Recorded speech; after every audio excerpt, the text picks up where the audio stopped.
All right. Hello, everyone. Welcome to AIWF Ringside Wrestling. Happy Father's Day. If you're watching on Sunday, the live broadcast, or later tonight on YouTube. All you mother fathers out there. Yes, indeed. I saw so much funny stuff on Twitter today. Uh, I can't repeat here. But if you go to, oh no, I didn't even repost that one online. Yeah, but I seen some real good jokes on Twitter today, real edgy type stuff. I'm talking like Bob Saget kind of edgy. So, probably not safe to do here, but that's dark. Yeah, but every time I mention Bob Saget on this show, we have a really good show.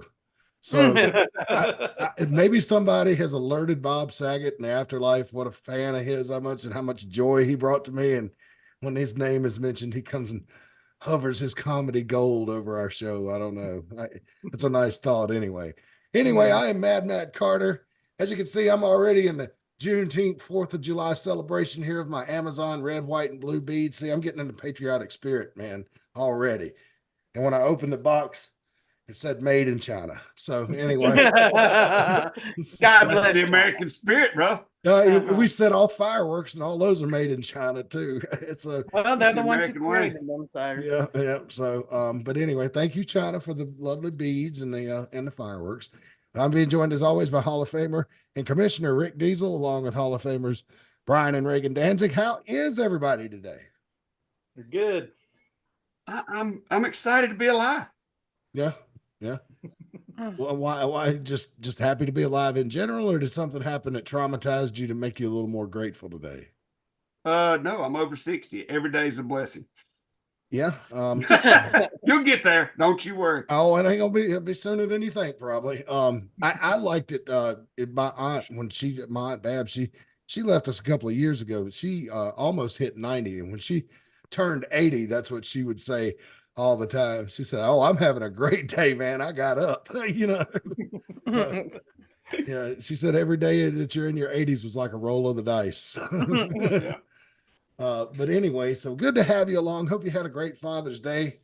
If you didn't, don't come bitching in our comments. We really don't care. It's not that we're hard-hearted. It's just that's all the internet is. A lot of times is a bunch of complaining, and we're here to brighten your day. Not ruin it. If you had a bad Father's Day, it's because your kids don't like you, and that's probably your fault. I agree wholeheartedly.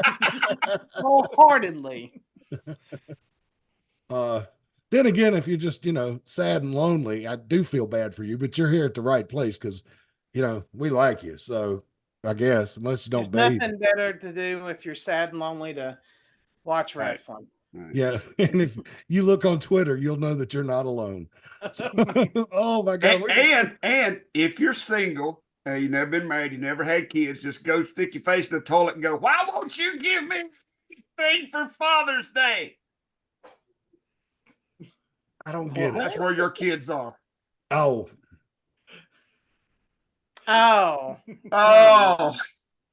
Goodness gracious. Or you could shout down the drain of the shower, All of a sudden we got gross really quick. Get a tissue box in memoriam.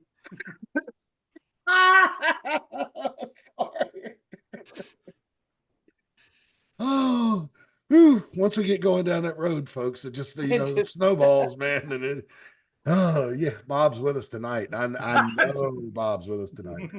Okay, so look, it has been a huge weekend of wrestling. We've got a ton of stuff to go over. We're going to cover our show that's coming up next weekend, the TV taping. There's a lot of big news to talk about that. But first thing I wanted to bring up, Javon Evans wrestled in the main event of NXT this past Tuesday night against Shawn Spears. And as everybody knows, Shawn Spears is a wily veteran. He's been around quite a while now.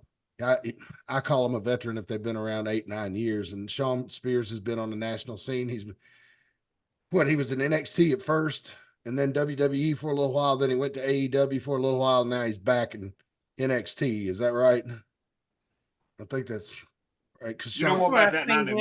I'm too busy to keep up with it. Well, he had another name when he was in WWE before. He was the guy that came out and did 10, I believe. If I'm wrong, if somebody wants to pop in the comments box and remind me what Sean's name was when he was in WWE the last time. But I thought, oh, well, okay, they must be impressed enough with the young Javon Evans that they're going to give him a step up in competition. And boy, did they. And had it not been for one ill-fated jump off the top rope, landing face first onto the announce table, which is enough to knock any man loopy, Javon lost his first match on TV, but he was in the main event and he was in there right to the end. Boy, I am just tickle pink. I was so happy for him. I mean, even when he lost, I mean, I hated to see him lose, but when you're in your first few months of an NXT run and you lose to a 10-year plus veteran, you got nothing to be ashamed of. In the main event. Yeah. Right. Yeah, they obviously see potential in him. I mean, they're pushing him hard. So I mean, they definitely see something in him. And I mean, there is something there. I mean, we've seen it, and and I'm just glad that they see it too.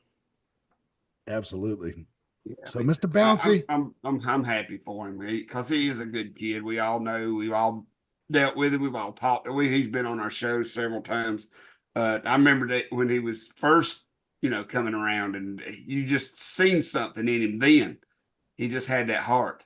I remember the first time I saw him wrestle after the show was over. I saw him back in the office, and when I was shaking his hand, telling him to have a safe trip home, I was like, damn, you fast. Like that. And he just smiled. Thank you. You know how he is. So he's going to be fine. And he got the rub from the rapper Sexy Red, who I had never heard of before she was involved with the NXT's last PLE. But thanks to our good friends at Apple Music, I went on there and did a little quick research, and she's quite popular with the youngins. She's made like one album every year or two a year for like the last 2 or 3 years, something like that. So she's putting out a lot of content. So, him getting a rub from her, or maybe she getting a rub from NXT, I don't know, but that was pretty cool. And of course, wouldn't be talking NXT without saying hello to Andre Chase. You're doing a good job. And I want you to know, you should probably listen to Thea Hale right now. Just telling you, just listen to her. She's crazy, I know, but I think Thea Hale is offering you, Andre, Mr. Chase, a teachable moment. So just saying, if you watch it, Chase, you get that joke. Okay. Rick Diesel does not watch NXT, so he's like, what the hell? That's Mr. Chase's catchphrase. Ladies and gentlemen, I think what we have here is a teachable moment. So that's what he does. Yeah. So I love that kid. Anyway, so I guess we need to get into our portion of the promotion here. Let me see. All the stuff pulled up.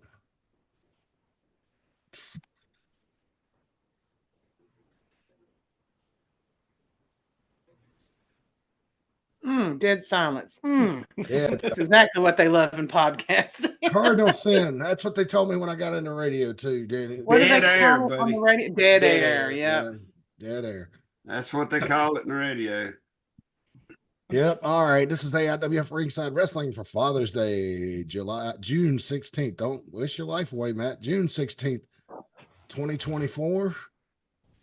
And we are on Instagram. You can see us at AIWF Mid Atlantic Wrestling and Diesel 247. Sure, those will get more active in the next week as we continue to push toward our show. If you like to see random people get hurt for doing things they shouldn't, visit me. And there's wrestling stuff on here too.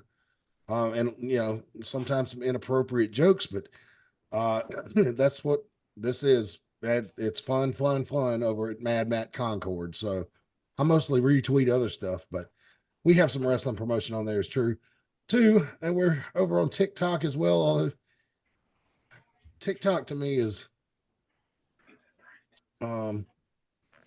it's like, I don't know. It's either like the girls down here in Charlotte. I'm either a Bojangles girl or a KFC girl. And I don't know if I'm a TikTok girl. Don't know. But I try to put stuff on there to promote the shows. I keep the X thing going pretty good, but I'm failing on the TikTok and the Instagram again, because Instagram seems like mostly just pictures and little short videos. And It I don't have is. time to take pictures and make short videos. Well, all I do just is posting links. yeah, I post the posters and put music to them. So I'll try to think of a theme song for an upcoming show and just post about it with that music on there. That's what I like about Instagram. You can use music. You can use music on TikTok too, but unfortunately not on this one, YouTube. AIWF Network, AIWF Ringside Wrestling, and of course you can send all your hate mail to AIWF20@hotmail.com, where I'm sure if we feel threatened by the subject line, will immediately be deleted and ignored. But if you want us to tell us how good a job we're doing, we're available there. Or if you'd like to inquire about merchandise or any questions, sponsorships, that's where to reach us. And that email address, as you can see, it's a Hotmail email address. So it's been around since the 90s. It AIWF might have been one of the first ones. I would say Can so. you even get a Hotmail anymore? No. No, it's Outlook now. Outlook. Mhm. Yeah. That's a 30-year-old email address. Yes, it is. Yeah. I've got one. Hey, I've got one that was started in 1997 that's pushing 30 years. That's my Yahoo address, which I ain't giving out on this program, but yeah, let's see. AIWF Network, AIWF Ringside Wrestling. Over 1,200 subscribers on the Ringside Wrestling channel, and on the network pushing what, about 3,900, I think. Yeah. Somewhere around there. Yeah. So we get this stuff out, man. People see it. We got a new subscriber to the Ringside Wrestling Network, network up in northern West Virginia, Ohio, Pennsylvania. They cover independents up there. They've got over 5,000 followers. I wish I could remember their names, but they just came on the last couple of days. So that's great. So it looks like other people are doing what we're doing in their local areas, and independent wrestling is getting on YouTube and starting to take a hold. So yeah, we all need to keep those videos coming. Our next big event comes your way. It's TV taping. Want to try to get 4 in the can, I assume, Rick Diesel? Yes, sir. All right, 4 in the can on Saturday night, this coming Saturday, June 22nd. You can see Conor Kelly's going to be with us. All our regulars, Ryan Mantis, JAC, who joined us last week on this show. And yeah, Justin Flash, Clara, JT Moss, you see them all there. And we do know that Clara will defend the world title at this event. We just do not know yet who that opponent is, or do we? And can we announce it now, or do we still not know? We do not know. Well, actually, there's a bit of a controversy around the opponent. So, and I mean, you know, it's hard to explain, but we hope to have it worked out by Saturday. It's Claire's coming to town, so everybody wants a piece of that title. Is basically what Claire. It is, yeah. So we got to work out some logistics, but it'll be good no matter what. Mm-hmm. Oh yeah. Yep. Yeah, well, a lot of people want a piece of that title, but do they want a piece of Clara? Because you got to go through Clara to get to that title. So that's another problem all in itself. But yeah, that's what it is. Claire don't get to come now that she's a world champion. Her and Jack's just traveling everywhere.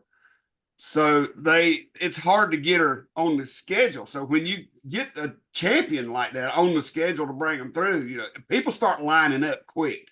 Mhm. So you have to decide, you know, who's going to be a good opponent for her. So, and it's hard to choose from them all, honestly. Yep. Yeah, she's held on to that world title for a good amount of time, which is rare, because you know the competition is, you know, again, it's the best of the best from every promotion that you're facing each and every time, and so far she's managed to hold on to that title longer than a lot of world champions have. So whoever steps in the ring with her this Saturday is going to have the fight of their life. Yeah. And she won it, as a matter of fact, Brian, last December. And so yeah, she has had it for a while. Let's see, that's 7 months now, I guess. So Which I don't know how many for the world title, you know, for the AIWF world title scene is again, is a very long time. Yeah. Yep. So Clara will be with us. We know that. Get ready for her. And then, as announced last week on this program, Justin Flash putting up the title, the Mid Atlantic Championship against JAC, who everybody knows is going to Japan for training in August. He's vowing to take that belt with him. Yeah. Mhm. Yeah, because he's also going on tour there, so he can then defend that title in Japan, which would be exciting. But at the same time, this is the Mid Atlantic Heavyweight Championship. As much as I would like to see the AIWF title travel to Japan, I would also like our Mid Atlantic title to stay in Mount Airy. Yeah, exactly. It's kind of a, it's kind of a toss up. There's positive and negatives about both. It's one thing to have a world title go overseas, but our promotions heavyweight title going over there, it's kind of a different story. Yeah. It's a regional title, like back in the territory days. Mhm. I mean, that would be like, like Mid-South would be a good example. Remember in the early 80s, they had the Louisiana title and the Mississippi title. Well, you never saw the Mississippi title defended in Lafayette or Shreveport or New Orleans because it was the Mississippi title. This is the Mid-Atlantic title. It's it would be cool if it went to Japan, but then we'd be stuck here for 3 months with no heavyweight champion. So Right. Yeah. I don't know if Jack's wanting to do it just because he'd love to have a belt when he goes to Japan, or if he'd just like to do it just so he can look at the fans in Mid Atlantic and go, look what I did. I think it's a combination of the two. I think he wants to take the title. He thinks it's his. It's also that he wants to take it from Justin Flash, the person who took it from him, and he wants it as a screw you to the fans of Mount Airy. Yeah. whom he legitimately hates. Because if you notice when we were talking to him last week, I went into my routine that I like to do when we discuss wrestling conventions. Where I talk about, I don't want to be around that many people in a closed area that haven't bathed. And as soon as I said something about, WrestleCade, the people that run WrestleCade and the smelly fans, he went into a tirade about how smelly and ugly fans were in Mount Airy. I mean, I think he loves coming up to wrestle for the competition and everything, but he does not like the people. So Mount Airy wrestling fans, you're living rent free in this guy's head. So if you go with him everywhere he goes. Yes, and you really if you like Justin Flash, you can really be like the 12th man in football, the crowd. You're going to be able to really help him. You be loud like, Kansas City Chiefs or Seattle Seahawks. You could really be a big help to Justin Flash by coming out there and getting his head, because he's made it clear you're in there. So just saying. I mean, I know I'm supposed to be unbiased, but I think I'm starting to feel some kind of way about that title disappearing. No offense, JAC. I mean, it's this Saturday that it could happen. Yeah. So we need you to come out in bunches. Tell your friends, tell your family, if you have to hold them at gunpoint, do so. No, I'm just kidding. Don't kidnap them. Don't kidnap anybody. That's high.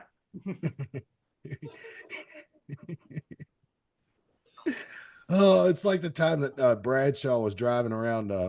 Where is he? He said somewhere down in the deep South. I think he said he was in either Georgia or Atlanta with Ron Simmons and Teddy Long, and they got pulled over by a police officer. And he was so scared because, the South's reputation. And he said it seriously crossed his mind that when a cop walked up to the car, he wanted to look at the cop and say, "Officer, these people are holding me against my will." Oh my gosh. I've always thought it'd be really funny to but if you actually did that, what problems it would cause. Yeah, all the way around. Yeah, don't ever say those words to a police officer unless you are, of course, being held against your will. Right.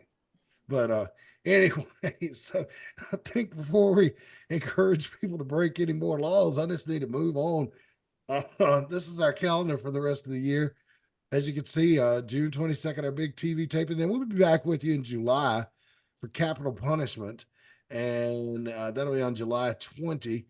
August 10th, Veterans Park, Mid Atlantic TV taping.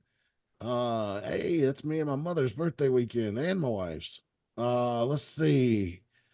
August 31st, Deal with the Steel. Heath Slater's going to be on that show. A lot of fun. September 14th, we're there. And September 20th and 21st, the Surry County Fair. Probably along with Extreme Content, my favorite show of the year. So anyway, and then you can see October, and we wind things down in October and November. As it's just we take the winters off now, and I think it's good. Good for the park, it's good for us. So anyway, let me get into our first bunch of ad reads here real quick. Premier Auto Detailing, hands down the best car cleaning service in town. They operate in the Mount Airy, Surry County area. Call them at 336-883-5722. That's 336-883-5722 for more information. And yeah, they can do commercial jobs. They can do residential jobs. If your car just needs a basic wash and wax, they can do that, or they can get down deep and clean it with a toothbrush. Whatever you need, Premier Auto Detailing has got you covered. Pick up the phone, call them 336-883-5722, and please tell them AIWF Ringside Wrestling sent you. Tees Creations, custom apparel, boy, they got it all. T-shirts, custom-made T-shirts, sweatshirts, hoodies, tumblers, front license plates, whatever you need, they can create it for you. They handle all the AIWF merchandise. So yeah, your favorite wrestlers gear, you can reach out to Tees Creations at teescreations22.com. Tees Creations by Allied Apparel on Facebook, and their TikTok is real light and lively over there, so you can check them out there. They're also on Shopify, all those places. So check them out, Tees Creations, for all your custom made apparel and good stuff like that. All right. So, and remember, wrestlers, if you want to get T-shirts and stuff printed up, you do not have to go to a third party out of state any longer. You've got them right under your nose. Tees Creation. So see the boss at the show, and they will get you all set up. And of course, if you'd like to advertise with us here for basically what you just saw and heard, if there's more details, we'll get them out there to you. $10 a month, all it costs for 4 reads. That way, if we take a week off, it doesn't bother you any. It's $10 a month, and we will put your business on. We got our new sponsor, Secondhand Heroes. We'll be talking about them later. And yeah, $10 a month for a read just like that. If you want to do a video commercial, we can help you produce that. That's a little more expensive, $30 a month, but we'll work it out. Don't worry. You can email us at AIWF20 at hotmail.com, or reach out to us on any of our social medias, and we will help you out. So let's get into major wrestling news of the week. Article came out this week that NXT is getting close to beating AEW's ratings. When AEW started out, they were averaging about 2 million a week. During the pandemic, it dropped down really low, but got back up to 1 million after we came out of the pandemic, when people started going back to live events, but now has seemingly settled around the mid 700,000 mark.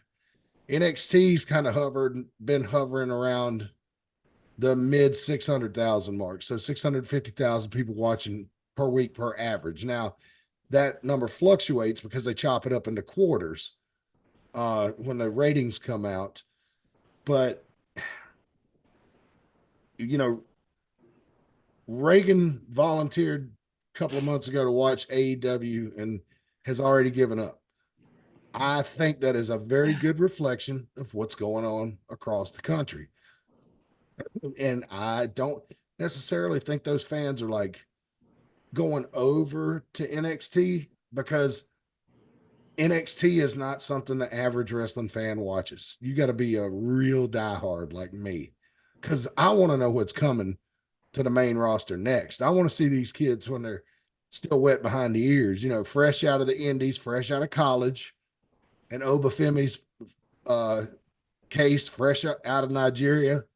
That's just, I want to see the stars of tomorrow now, and so I don't know. To me, it's just like, well, And you got the we're gonna billionaire have- son. Oh, sorry. No, I was just gonna say you got the billionaire son with his plaything, and doesn't look like anything's gonna change. And when I was trying to watch, the Friday show was always much better. The Friday show seemed more like just wrestling, still with storylines, but I enjoyed it much more than I did the flagship show on Wednesday. Mhm. But it's just, I don't know. I don't know why I haven't. I mean, I don't have any really reason why we didn't go back and watch. We did not enjoy the Wednesday show at all. No, again, we enjoyed the Friday show, but Friday is an odd time to watch appointment TV. Mhm. That's one thing to record something and watch it later, but And I know SmackDown's on Fridays, right? Yeah, SmackDown's on from 8 to 10, and Rampage comes on at 10 most of the time when it's Okay. not being preempted by basketball or hockey. We weren't watching it at the time. I downloaded. Well, I told you when we started trying to watch, we had to download 2 apps, which I know doesn't sound like that. Sounds like hashtag first world problems, but it's 2 separate apps. You have to, you watch one on TBS's app, you watch one on TNT's app, and I just was not interested enough to keep going. mhm. And it's just, but I don't go out of my way to watch WWE either. It's just in our lives we're very busy, so not that you aren't busy, but like I don't have kids. yeah. Let's be honest. and- I don't have kids. And like when I, people know what my job is. During the year with my job, I'm in the bed by 8:30, so I can Mhm. get up and deal with children for 8 hours a day. So, that's another reason I think I don't watch as much during the week Mhm. because of that. Because, I'm an old person, and if I'm gonna be able to do my job, I gotta sleep. So And Rick Diesel, we Well- already know you run 40 different operations. So Well, but if I didn't, I don't think I could watch AEW. I watched when it first came out, when they was making all the announcements, and it was all down there in Florida and saying, "Oh, this is coming." I got excited. And then it didn't take very long till I realized that it's going to be it's like comic book wrestling, or cosplay wrestling. You know what I'm cosplay. saying? Yeah. Cosplay, And- yes. You're not the And first that person to use bothers that. me because the real wrestling fans don't take that seriously, and the young bucks could ruin a free buffet just by walking in the door. and I'm wondering, since you're talking about, the drop off of fans, I mean, it seems like it's kind of coinciding with this young buck thing that's going on. People just don't like them. No. And and I think people are now really starting to think about if they're wrestling very smart. Like I just saw that Dax is injured, so he's out now with FTR.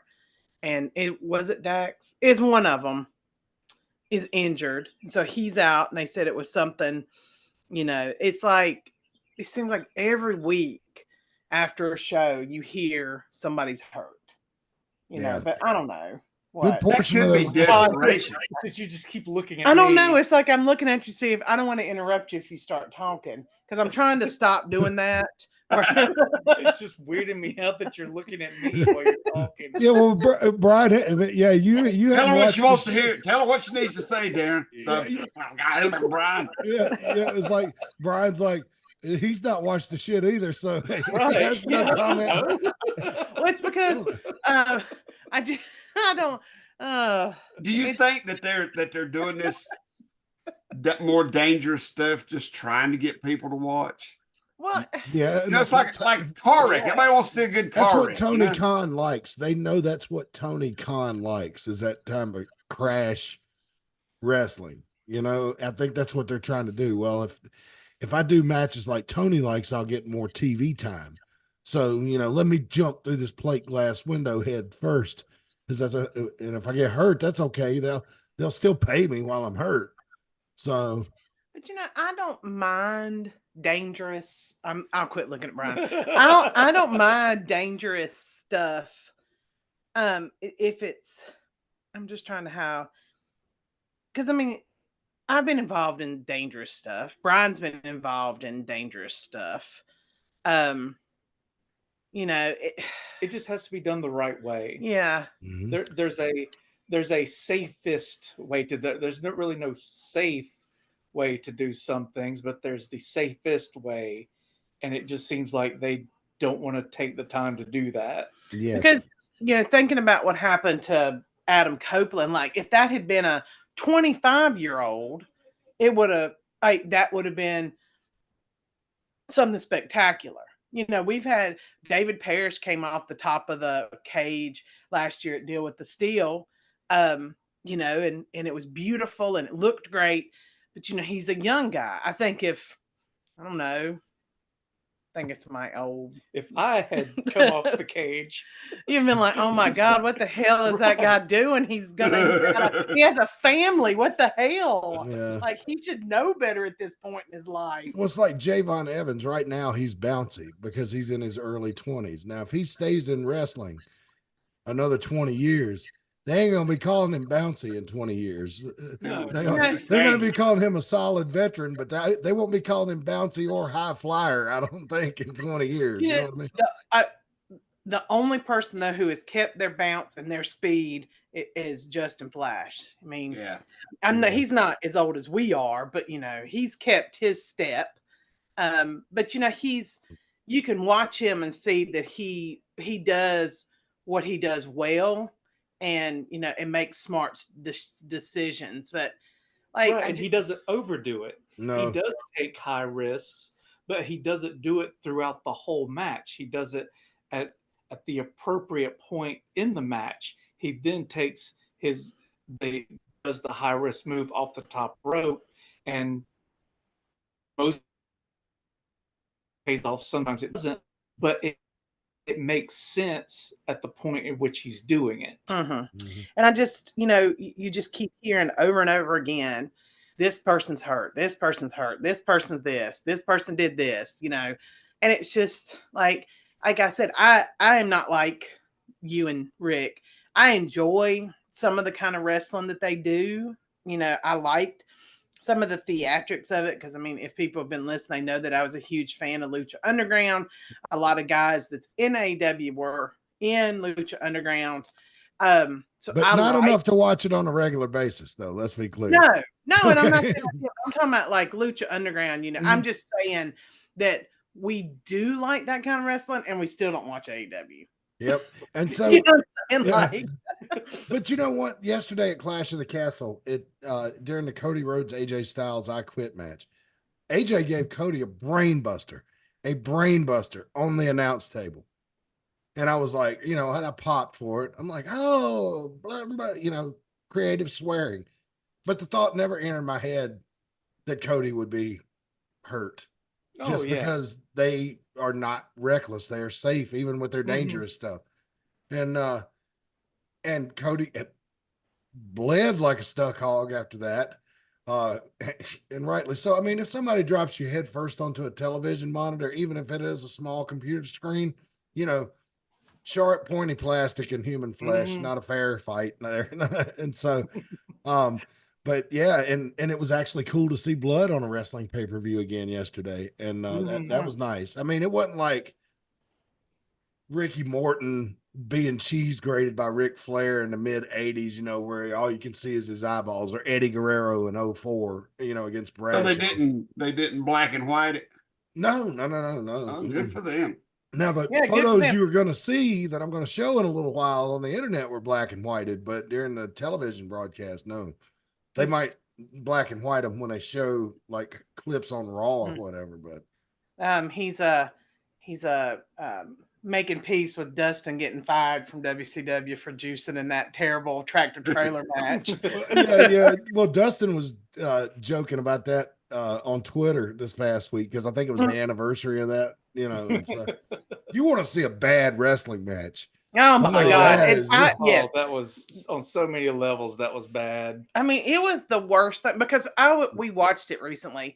And if anybody doesn't know what I'm talking about, at one time, Dustin Rhodes had a feud with the Blacktop Bully. And the Blacktop Bully went on to be... He was Crusher Khrushchev. He was Smasher Demolition. He was the Thank Repo you. Man. And first of all, that guy's gimmick was terrible.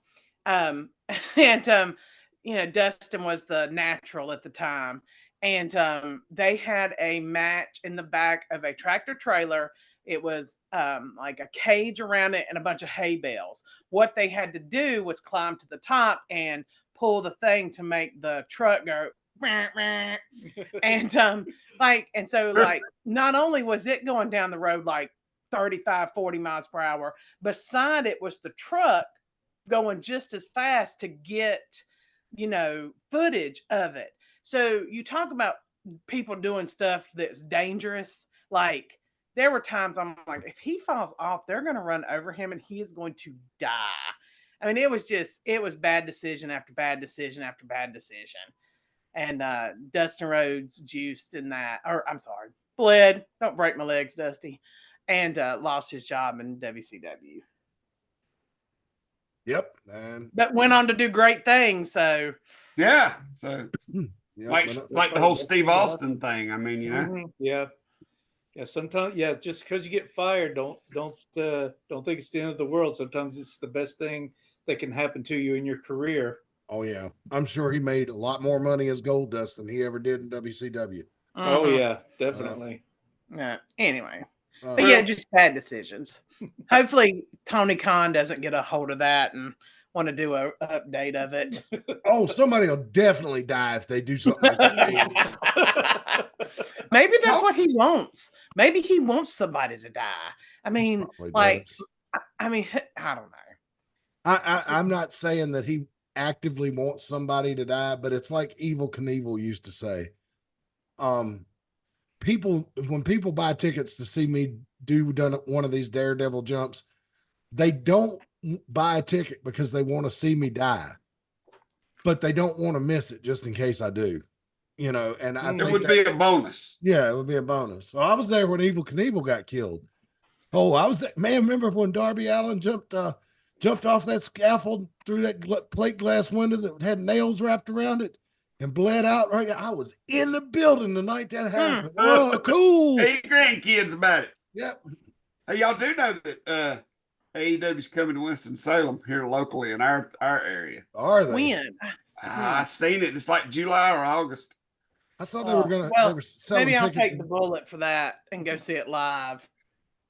But see, we've discussed this before. Tony Khan is the poster child of why a money mark should stay in the back and just keep their nose out of the creative end of the show. Mm-hmm. Yeah. Just you know, just throw the money out there, pay the bills, and let the people who know what the hell they're doing run the shows. Yeah, but he ain't gonna do that. No. No. It's what he needs to do, but he ain't going to. And again, if you're the money man and whoever is running things for you, the ratings start going down, then you step in and you hire somebody else. You make changes. That's what you do as the money man. You don't just step back and do nothing, but you also don't actually try to control creative. You control the people who control creative, and you let them do what they need to do. If they're not doing their job, then you get somebody else in that spot. Let the wrestling people do the wrestling. Yeah. Right. Didn't he just hire a writer? Yeah. A Yeah. He hired woman? some. Yeah. The And he soap hired some people opera to help / him. wrestling writer. Yeah. She worked in WWE before. Or no, it worked in WWE, I think, before and wrote for a soap opera too. And he also hired somebody to help him, I think, with the booking of the buildings and stuff. So, I mean, Which obviously, is he's probably not why they're welcome. going to Lawrence Joel instead of Greensboro. well, Well, Lawrence, they'll never fill Greensboro like they did with Sting's last match again. I mean, you know, No. but WWE can't even put Lawrence that kind of Joel is crowd in there. I mean, that's where they always had Fall Brawl. So I mean, it's got a good history of wrestling. Yeah. We'll see. Reagan's having to deal with the kids. This is a good time for us to jump in and show you this video that we got sent by JAC discussing his matchup coming with Justin Flash. Let me know if you can hear it, everybody. I held Yes. the AIWF Mid Atlantic Championship for over a year.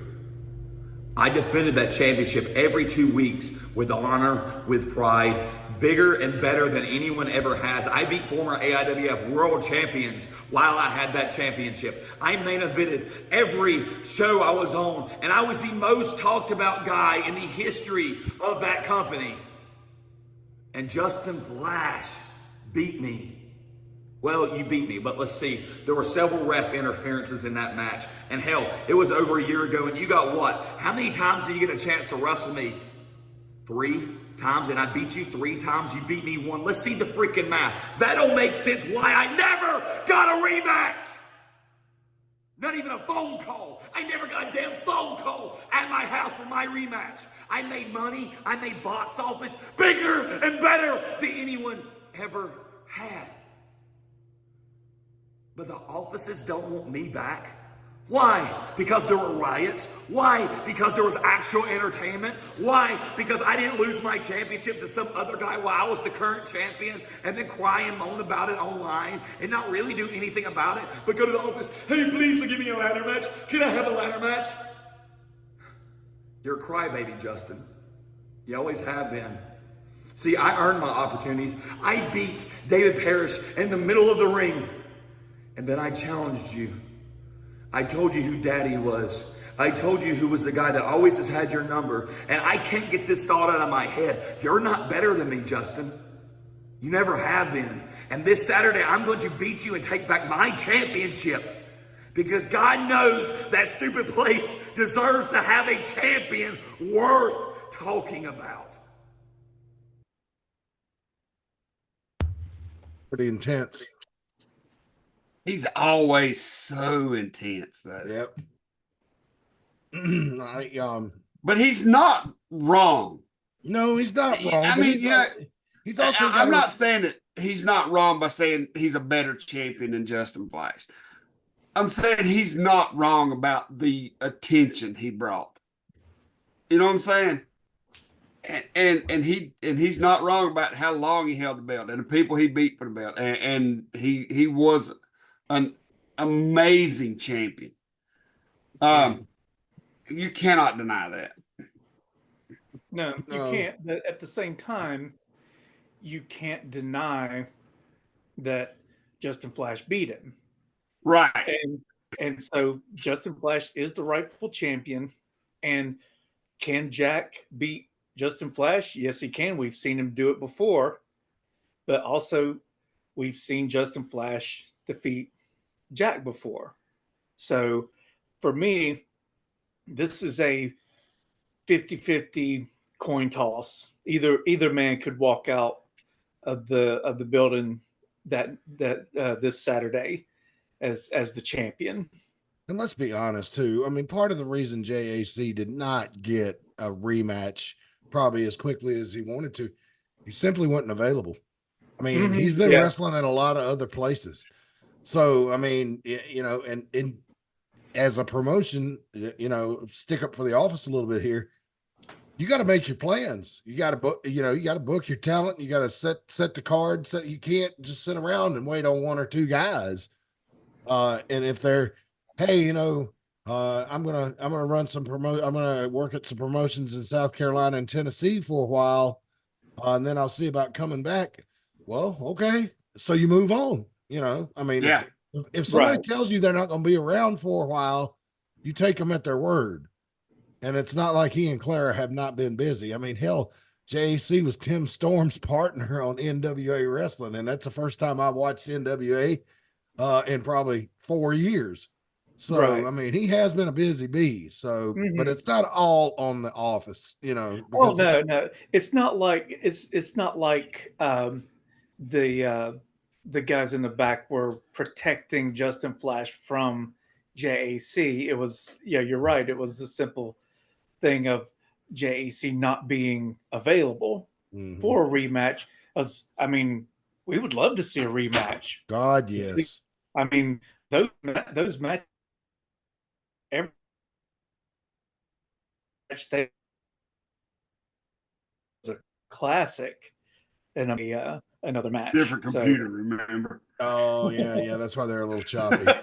Yeah, Brian and Oh, Reagan, y'all well. are a little choppy. Yeah, that's why I was okay. cocking my head like the RCA dog. We're watching Ryan the robot. Yeah. Oh. And now I Rick can't Diesel, hear. something happened to your sound, Rick Diesel. I think you may have bumped something. I can Oh, hear you, Lord. but barely. It's like your microphone turned off. I don't know. Quite the professional group right here. Yes, we spared every expense, ladies and gentlemen. Can you hear me?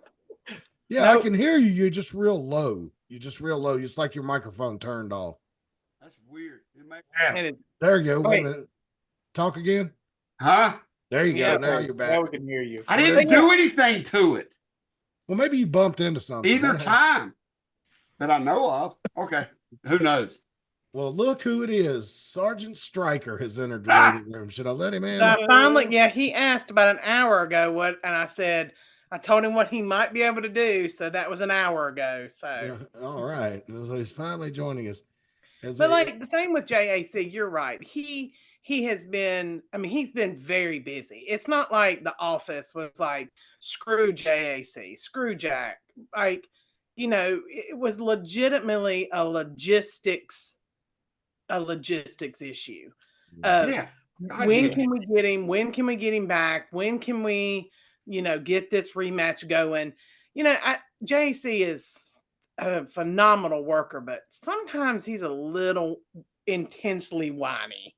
So But again, Wow. it is. I'm it glad But you is- you said know, that, not but you- me. yeah, I don't know that I would use that, but I know what you're saying. But that's the way you get opportunities in wrestling is you push for them. Is you say, Yes. I need I get a shot at that belt because I deserve it, and I deserve it. Mhm. It's not, hey guys, when you get a chance, do you think I can get a shot at that belt again? Those guys get pushed to the side. You kick the door down and say, I deserve that shot.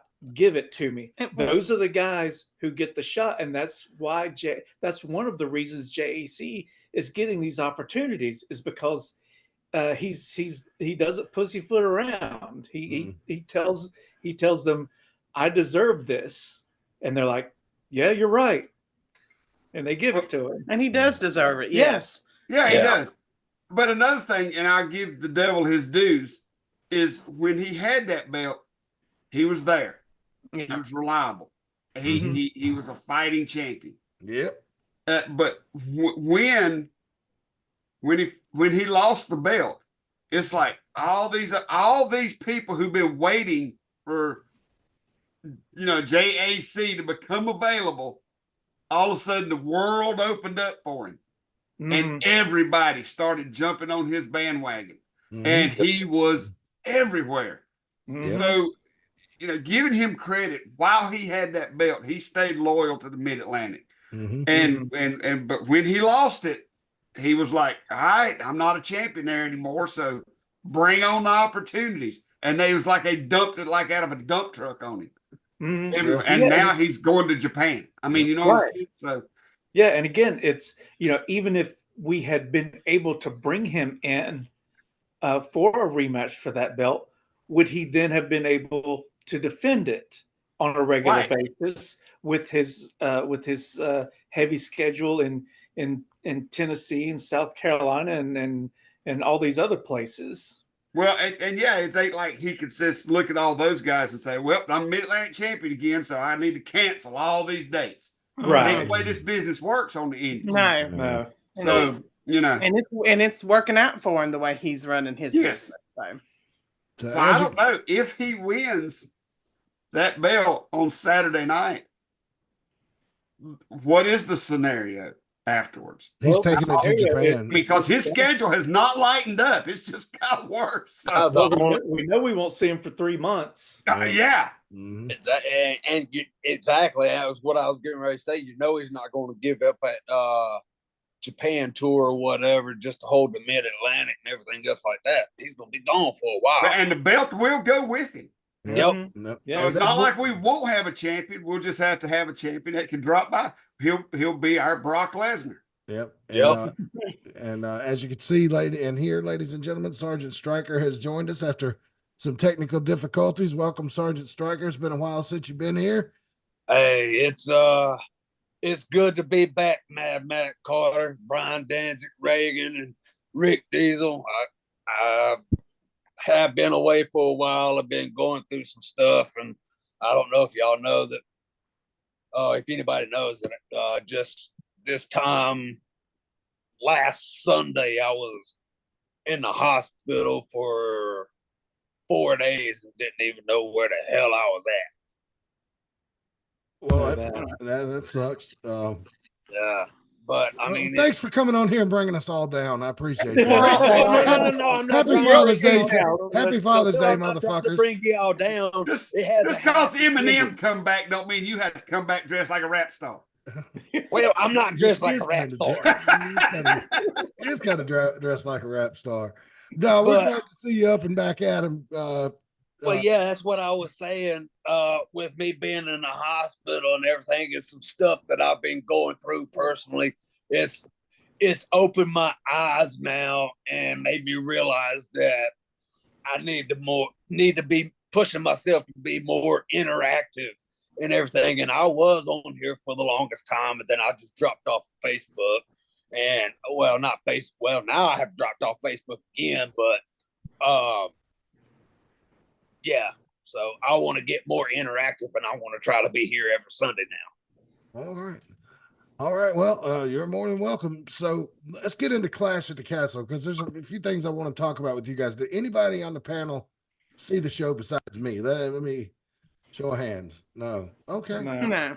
And this is going to make for riveting conversation. No, I did read some stuff. I have read some stuff. So. Okay. So I'm going to run through this real quick, but I just want, because a lot of the other podcasts are going to cover a lot of this stuff, but there is a couple of points that I want to hit on.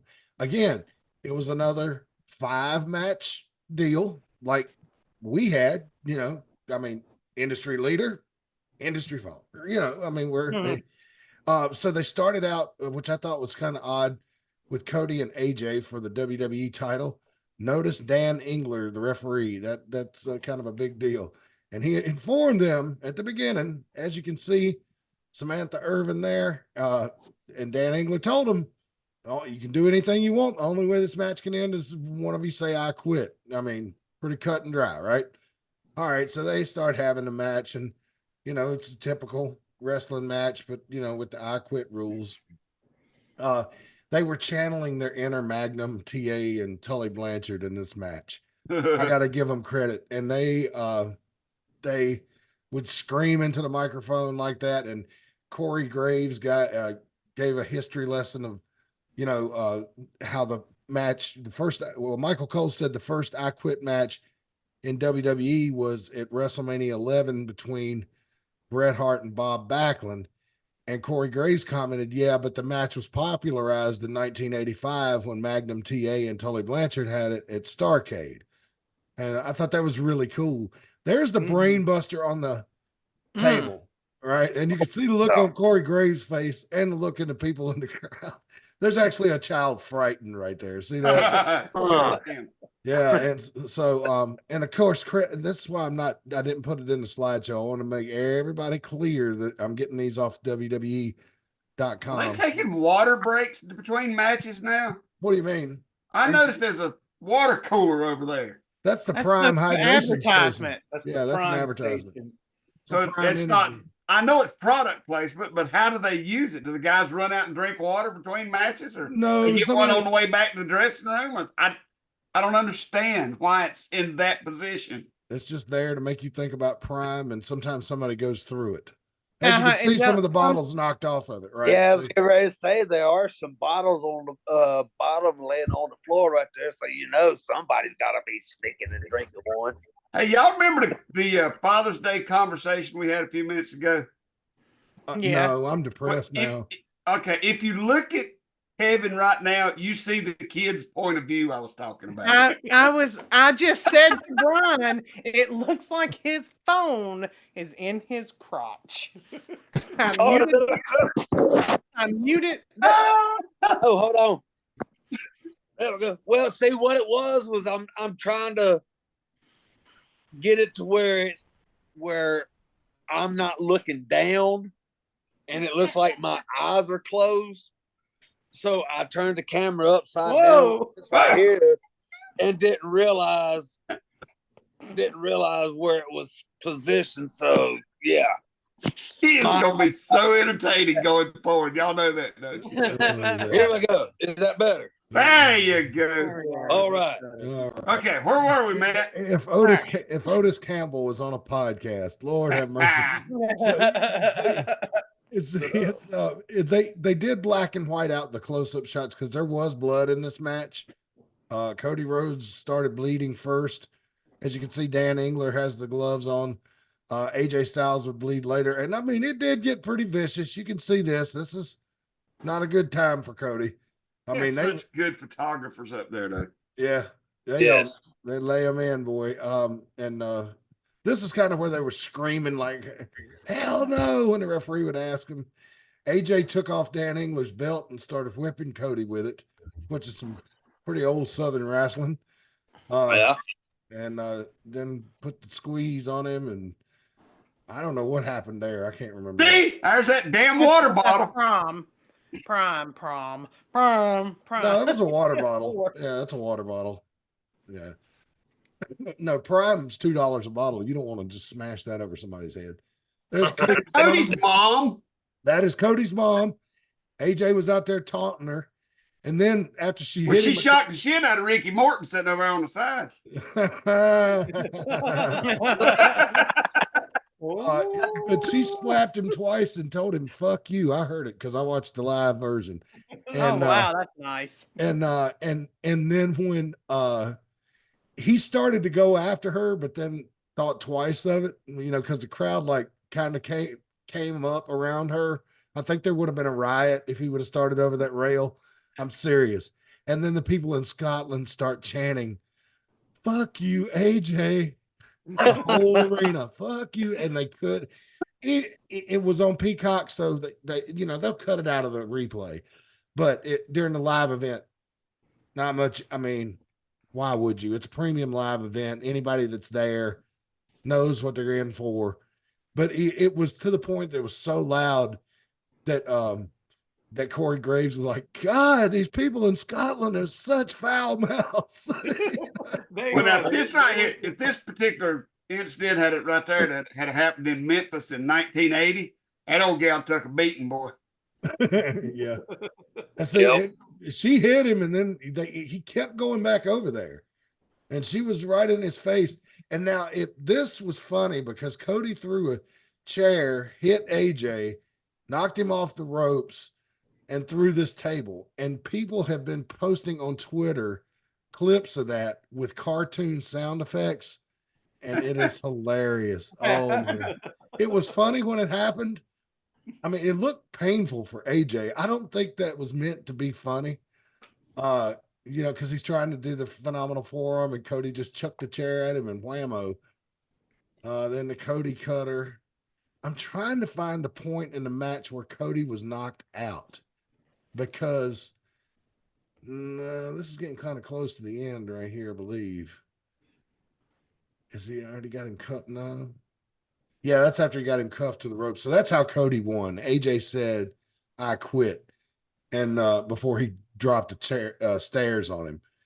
And look, Mom's so happy. So, Cody held on to the title. The weird thing that happened in that match that the reason I wanted to discuss it with you guys is Cody got knocked out by AJ at some point. And AJ looked at the referee and said, "Stop the match." And Dan Engler looked at him and like, "I'm not stopping a match. It's an I quit match. He has to say I quit. The match keeps going until somebody says I quit." And I thought, where have I seen this before? And I just couldn't put my finger on it. And then I remember Deal with the Steel last year where we had the same incident with Mickey Fulp and Joe Harrison. Remember how Joe got knocked out in that I quit match and the referee stopped the match? What do y'all think is best? I mean, now look, hindsight is 2020. I think Reggie at that time, at that moment, made the best call, what he thought was right. And, he's got integrity, even though I didn't think at the right time it was the right call. I know he did what he thought was best to protect the wrestlers from themselves. I'll go around the room. Did Dan Engler Cody Rhodes ended up holding on to the championship, but when you're having an I quit match, now that we've seen this, should there be a precedent now? If it's an I quit match, if you sign that dotted line on an I quit match, the risk going in. If you get knocked out, the referee is powerless to stop the match. He cannot do anything until somebody says I quit. Should that be a precedent moving forward? I'll start with Brian and Reagan. I don't think so. I think that it's I quit is the default, but I think once one of the competitors in the match can no longer defend themselves, if they're unconscious, the match is over, as far as I'm concerned, because he was unconscious and regained consciousness later on, but what if he didn't? Are they just gonna let him lie there until he wakes up? It's just, to me, a match should be over if one of the people can no longer defend themselves. If they're knocked out, I think a match should be stopped at that point for the safety of both guys. Mm-hmm. They probably don't just have like a lights out match or something like that where the object is to knock the other guy out. Right. That'd be interesting. But again, if it's no matter what the stipulation is, I think if somebody is knocked out, they can defend themselves anymore. And again, if you see somebody like they get knocked out, you've seen this in boxing before, somebody, or even in MMA, you see somebody will take a shot and they'll go limp and they'll hit the ground, but then they'll get right back up. Mm-hmm. In a case like that, then yeah, if they can keep fighting after that, but if they're out and they're laid out, or they're no longer fighting, I think the match should be stopped at that point. And just before you go, Reagan, just to point out, that photo we saw with the water bottle, it jogged my memory now. That's what AJ did to revive Cody. When Dan Engler told him that, he went out under the ring and there was water bottles out there at ringside, and he went and got one and woke him up. And even AJ was commenting to the referee, "Well, this is stupid. I have to wake him up to make him say I quit." So, right. So, well, that, and just for the safety, if he's got knocked out, more than likely he has a concussion. So, and now that the things that we know now about concussions, the match definitely shouldn't continue at that point. All right. He held on to the title, but how many, it may have taken a year or two off of his career now. Mm-hmm. Oh yeah, I'd say that match shortened both their careers. Fighting with a concussion, taking all that damage after being knocked out, who knows how much that has taken off of his career now. Mm-hmm. And I was just thinking historically, and Matt, you're going to have to help me with this. I have seen matches that were I Quit matches that were stopped by the throwing in of a towel. Mm-hmm. Correct? Mm-hmm. And so, historically, we've seen matches that are I Quit matches end with no one saying I quit. And so, that's kind of that's a similar thing to what Brian was saying. Like, you would have a manager who would see, sometimes it was, somebody threw it in when it wasn't them, but it's a manager seeing that his wrestler cannot continue, that nobody said I quit, but they're just taking so much damage, and they're getting so injured that they throw in the towel to protect them.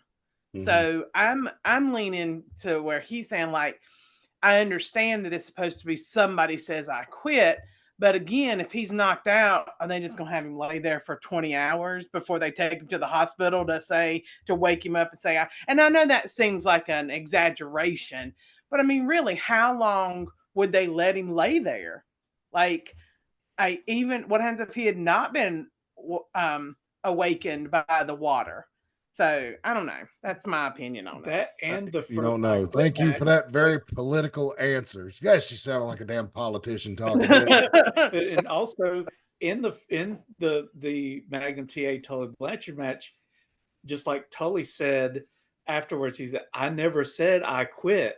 Yeah. They said, "Do you quit?" And he said, "Yes, yes, yes." Mm-hmm. And if the ref is saying, "Do you quit?" and the guy says, "Yes," no, you have to say I quit. Yeah. And it's like, and I guess that was Tully's out to say, I never said I quit. Well, they said, "Do you quit?" and you were screaming, "Yes, yes, yes." Yeah. To me, that means you lost. Of course, he did have part of a wooden folding chair sticking into his head. Yeah, I don't blame him. I don't blame him for screaming, "Yes, yes, yes."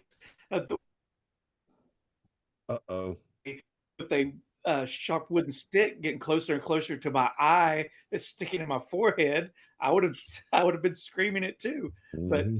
But yeah, he technically did not say I quit. Yep. All right, Rick Diesel, tee it up. I want Kevin to go next. Okay. Because I have an interesting take on this that just might change the way AIWF Mid Atlantic goes forward with these type of matches. All right, Kevin Stryker, go ahead, sir. I kind of, in a way, sort of agree with Brian and Reagan to an extent. My rebuttal to that statement is, unless it's a work, the referee at that point should be down there checking on him, not asking to say, "I quit, I quit." If he's not moving or knocked out, he needs to be, I guess, doing a whole squeezing of the hand to make sure the wrestler responds, so to speak, nonchalantly, to make sure it's not really a work. Now, if he's really knocked the fuck out, then he needs to be throwing up the X sign and getting the fucking medical attention people out there. That's the only thing that I can see wrong with that. And Reggie making his call, yes, I agree with his call too, that if he's knocked out, but at the same time, the referee needs to check to make sure before the X's are thrown up. And if the X ain't thrown up, then the referee knows, hey, continue the fucking match. Well, yeah. Well, that was our segment for the fucking smart marks, I guess. We try to keep a little kayfabe around here, my friend. It may be, but still, wrestlers ain't dumb. They know what's going on, but they know the truth signals for somebody's hurt. Suspended disbelief. Yeah, that's what we're trying to keep up here. Okay. Yeah, I don't watch Yellowstone and be like, "Oh, bullshit! Kevin Costner never murdered nobody." So yeah. Yeah, presentation. I mean, to take all the other Kevin. things away. Trying I've not to already- break Kevin. kayfabe on this show. Shit. Kevin, stop. Now, you have been gone for a while. Anyway, here we go. Here's my take on this, Matt Carter. All right. All right. I could look at this two separate ways. Uh-huh. All right. The first way is the referee, they should have a time. If somebody gets knocked out and they're not revived within a certain amount of time, stop the match. Mm-hmm. Okay. Give it a time limit. But There you go. and this may change the way we do things in AIWF Mid Atlantic.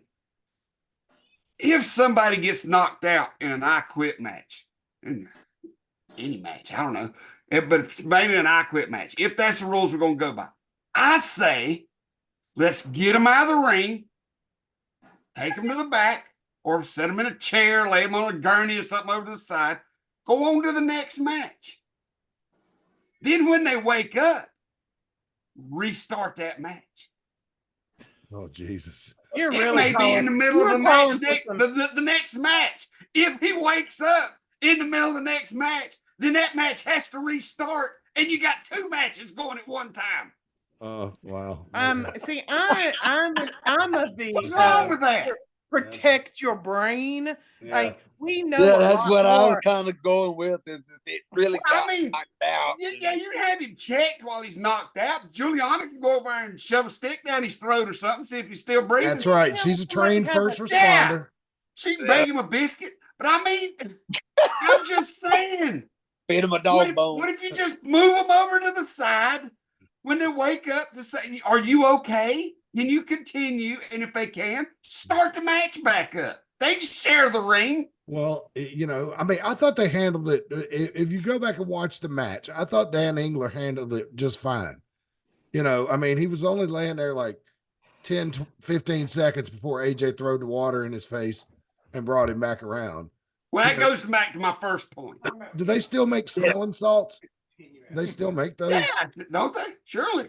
Just I don't break know. that little thing, shove it in their face. Yeah, I was gonna say that you could keep just a jar of smelling salts at ringside, and hey, that'll bring them back. If you use the smelling salts and they don't come out of it, you got a head injury. You do. Yeah, that's true. But So, on my other point though, if you want to restart the match after they wake up, you do have a time limit on that too. If the main event is over and the show's over and they still hadn't woke up, then they lose. well, they should have been probably taken to a hospital. Yeah, I would. Okay. How about if they go to the hospital and wake up and come back and the show's still going on and they can continue, you restart the match. I had their head wrapped. Yeah. I don't know, man. The doctor, I don't know if the doctor's going to clear him to come back up. That's like, it's like, remember that movie from back in the 90s with Van Damme in it called Kickboxer? Yeah. Remember when they broke his brother's back and they just took him out behind the arena and set him down on the concrete and then locked the gate? It's like, God, that's what that reminds me of. It's just barbaric. If anybody's ever watched rugby, you know what I'm saying? If anybody's ever watched rugby, they'll take them off the field all the time and wrap their head up and send them back in. Yeah, well, Australians are crazy for the most part. I mean, they like to fight. I mean, they do have not even the Australians, but I mean, you see it in the NFL and everything like that all the time. If they take a really hard hit, they got the intents out there like for concussion protocol, and I guess they can do really quick MRIs or CAT scans, whatever it is they do to check for it. And if they don't see nothing, then they're clear to come back. They got stray cats up there at the freaking park. We can run one around their head. Yeah. Do a cat scan. Make sure they're okay. Yeah. That reminds me of an old joke from John Boy and Billy about a cat scan. So look, also on that card, they had a triple threat women's match for the women's tag team championship. Bianca and Jade Cargill defended against Isla Dawn and Alba Fire, who were from Scotland, as well as Shayna Baszler and Zoe Stark. I did see this. I did not watch it, but I've seen a TikTok about it. Yeah. So Alba Fire evidently, and I have not looked into it because I did not want any more bad news. But had some kind of, I think somebody close to her family had passed away or something recently in the last week. And so this is pretty cool for them because they really hadn't been getting a lot of TV time on Raw since they came to the main roster. And it's unfortunate because they're both really talented. And Isla Dawn is scary. I mean, she's a full-blown witch. I mean, when she was in NXT, she was using magic spells on people. I mean, they were saying yesterday on the pay-per-view that if Isla Dawn's the kind of girl that if you don't go on a second date with, your pets start disappearing. And so I was like, wow, that's pretty good. And then said, what was remember the movie The Craft? Yes. Remember that movie? It was real popular in the 90s. They said that Isla Dawn was like, what was the one that was bad? Aretha Balk's character. Yeah, but what was her character's name? Nancy? Yeah, Isla Dawn is like with the movie Craft, and everybody is Nancy. You know, and I agree with that. She's very scary looking, but in her regular street clothes just seem like the gal next door type. So I don't know at the press conference, but kudos to them. So Scotland got their title. Sami Zayn wrestled Chad Gable 1-on-1. This is Brian. I've been talking about this ever since they got this feud going, how much I've been looking forward to this. And they finally had the big match on pay-per-view. They put on a clinic. They did. The finish was a little, but with Otis and all that kind of stuff. Zayn ended up winning, but Chad Gable is full-blown evil now. And everybody that watches WWE, you are in for a treat. Because if Kurt Angle and Owen Hart had a baby, it would be Chad Gable. And so get ready because it's, things are going to change. And then another Scotland person, Piper Niven, took on Bayley for the women's championship. When Piper came into the ring, I felt for her coming down the aisle because I knew she was like Chad Gable. When Vince was there, Vince turned him into a comedy act, started calling him Shorty G, and had him doing comedy, which he can do. But he also changed Piper Niven's name to Dewdrop and kind of made her a sideshow, type freak type thing. And when Vince left, all that changed. She's back to being Piper Niven. And I mean, I've seen her wrestle some on TV, but I mean, never really anything that could impress me that much. I mean, she's okay when she teams with Chelsea Green. And Chelsea Green yesterday, oh my God, she's when she was out there, she was stealing the show. I'll tell y'all something funny in a second. Piper looked like she was about to throw up when they were doing the introductions. But man, after her and Bayley got in there, it's like playing football. You get that fucking first hit, and then you're good. All the nerves go away. I guess it's the same for wrestlers too, right? You get in there and you start popping each other, man, and it's like, okay, let's go. And when that thing clicked for Piper, boy, she was on it, and she gave Bayley all she could handle. Piper Niven, I am in your fan club now, girl. I mean, great match. And Chelsea Green was so funny.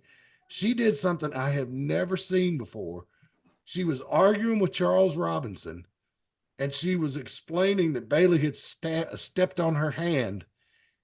And she goes, can't you see? And she accidentally poked Charles Robinson in the eyes 3 times. And he went, like, it wasn't enough to hurt him, just enough to surprise him. But you could tell he was shocked. And the announcers were like, did she just poke Charles Robinson in the eyes? Like that, because you could not believe it. And he looks around and he's like, you're out of here.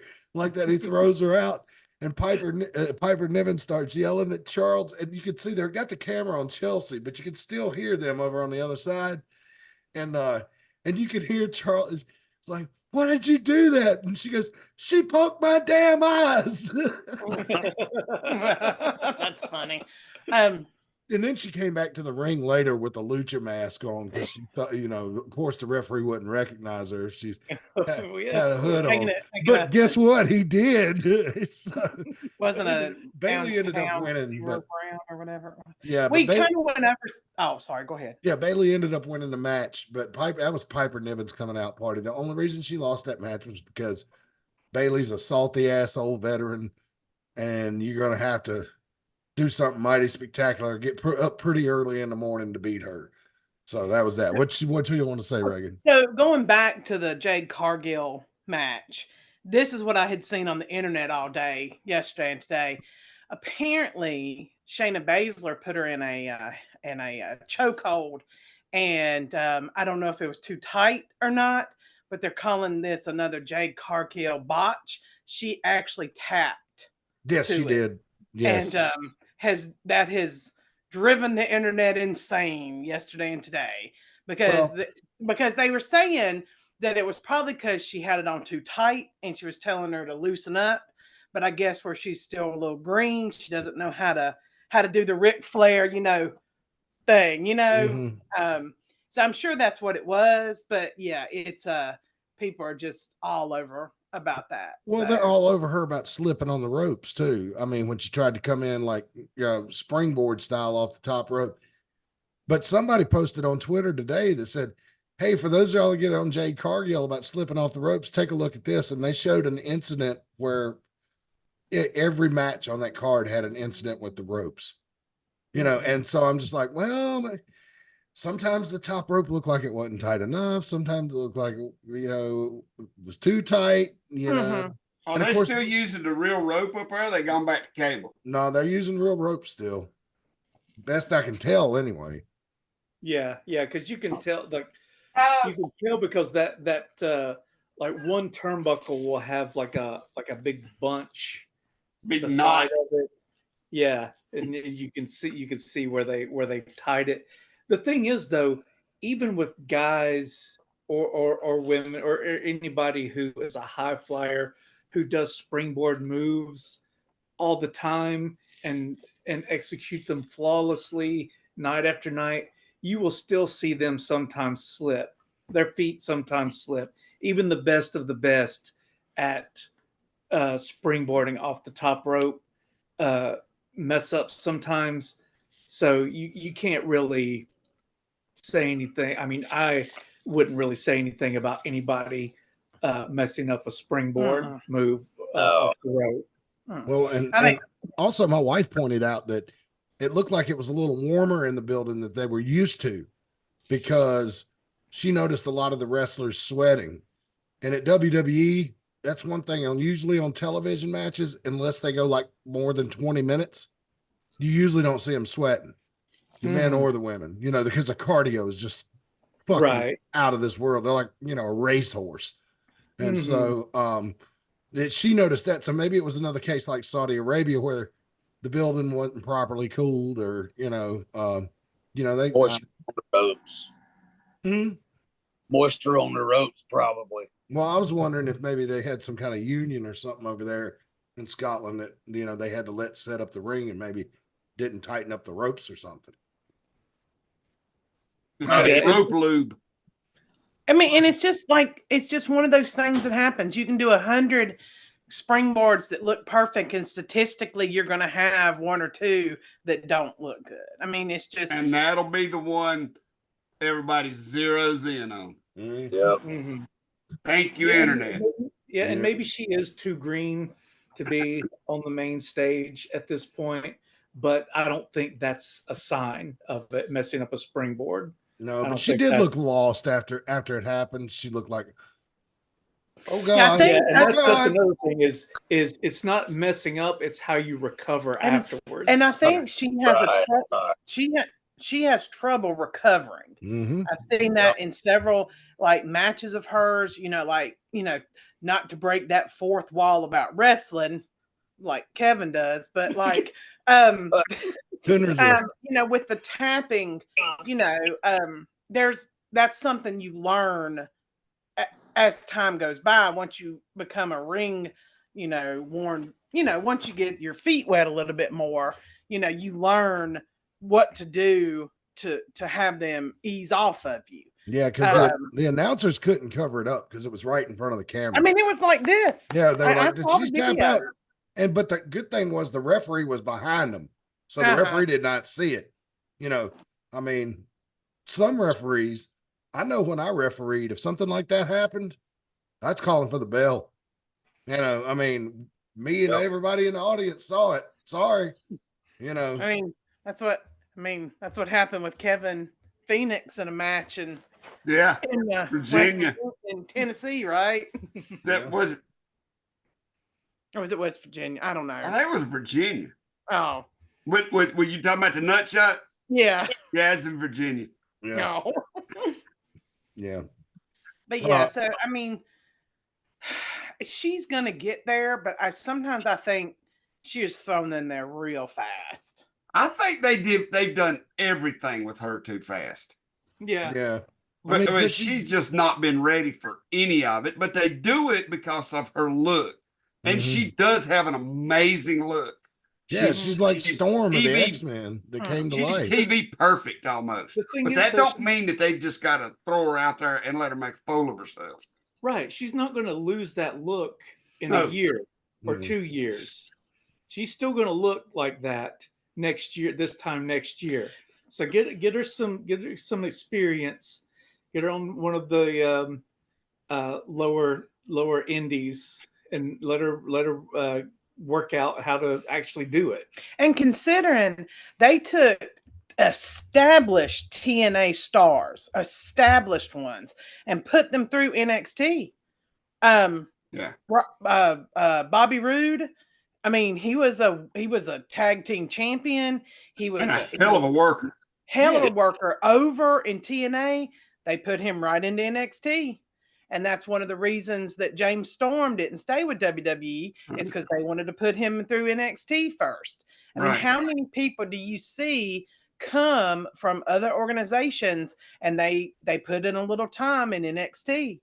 And I think it makes them better. They should have called up Al Snow and run her through 6 months of Ohio Valley. Ethan Page just came from AEW and he's at NXT. He just main evented with Trick Williams. So, I mean, and that's where Ricochet started, right? Didn't they put him through NXT? Nope. And he came directly from Lucha Underground, to kind of, if you look at the timeline. So it's like, why not put her through there, have her hone her craft? Because once she gets there, she's going to be an unstoppable force. But, how long can people feel, how long will people be excited about seeing her if they feel like she botches every time? Not long. Exactly.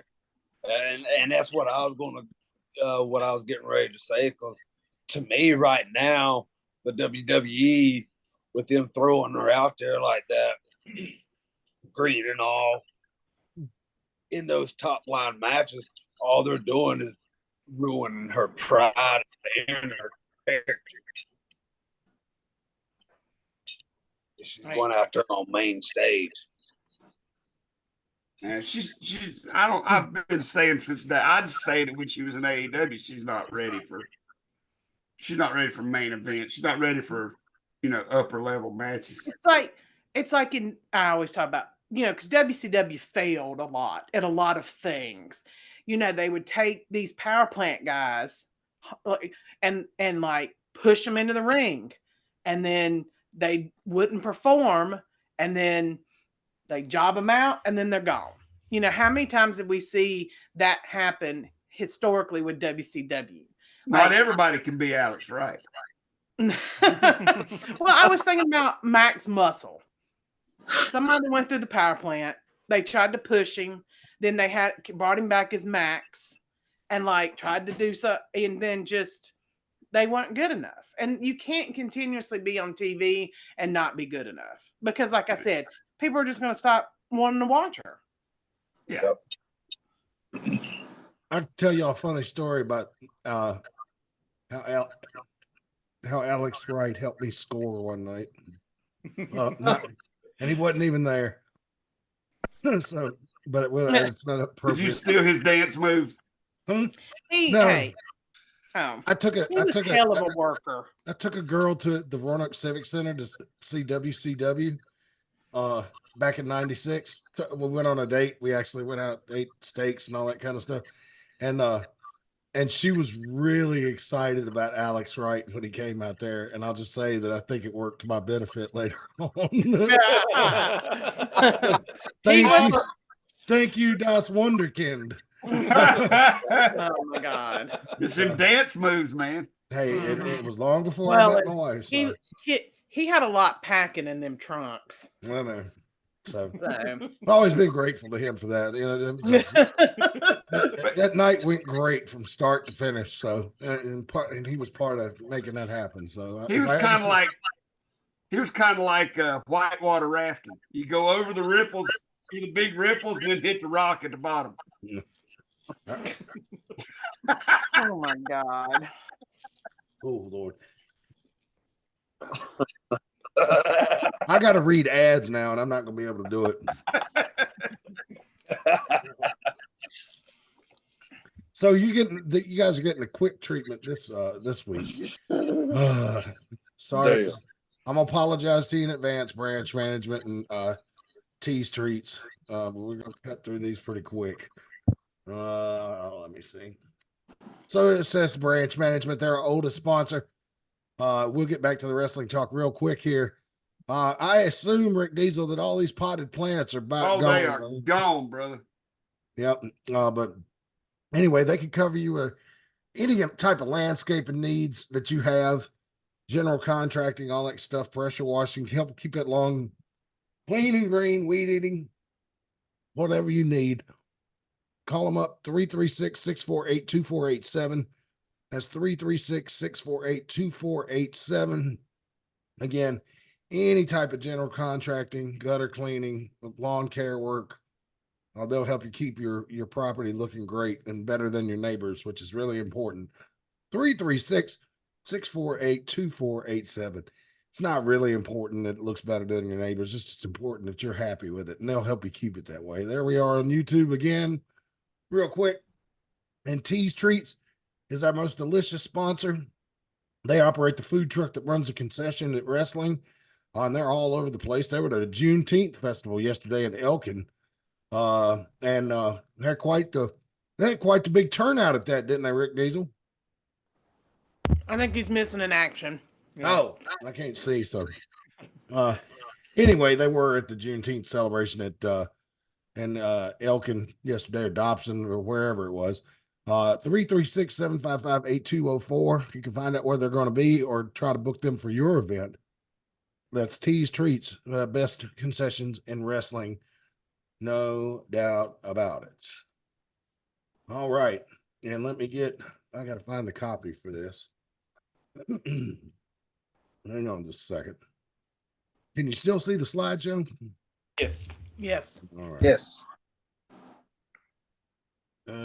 No, I want you to see that right now.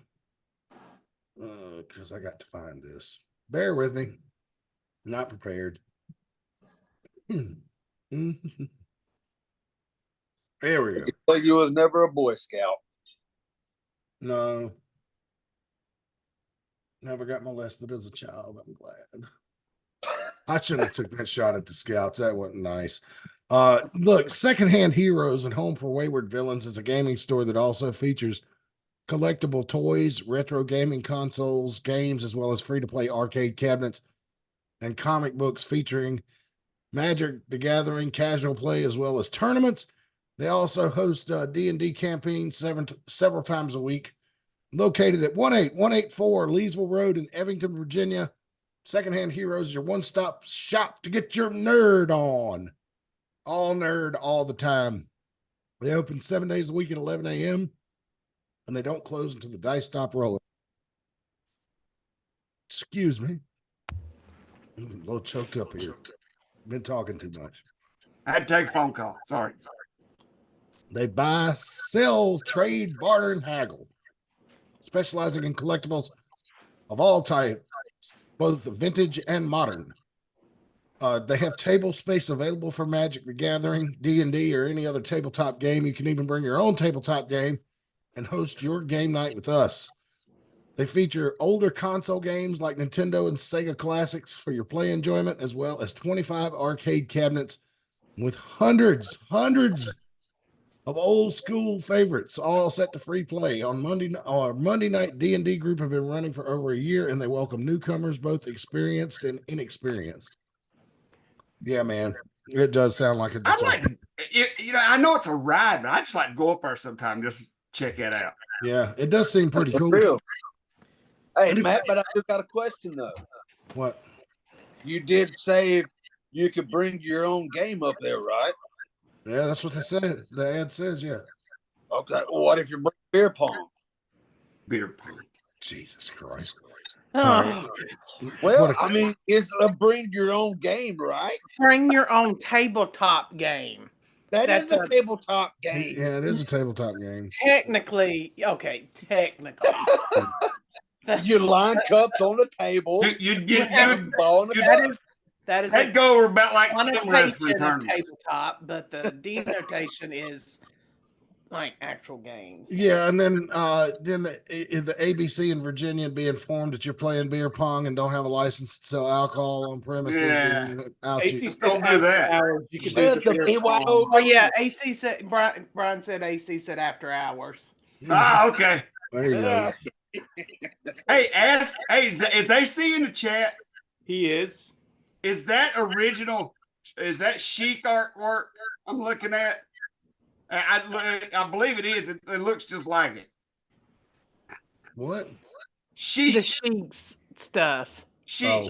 That's Chic's artwork on the little Yes. like refrigerator right there. He says, yeah, he said yes. Okay. Let me tell you something. For everybody who's out there, and I know most people don't know who Chic is, but he is one hell of an artist.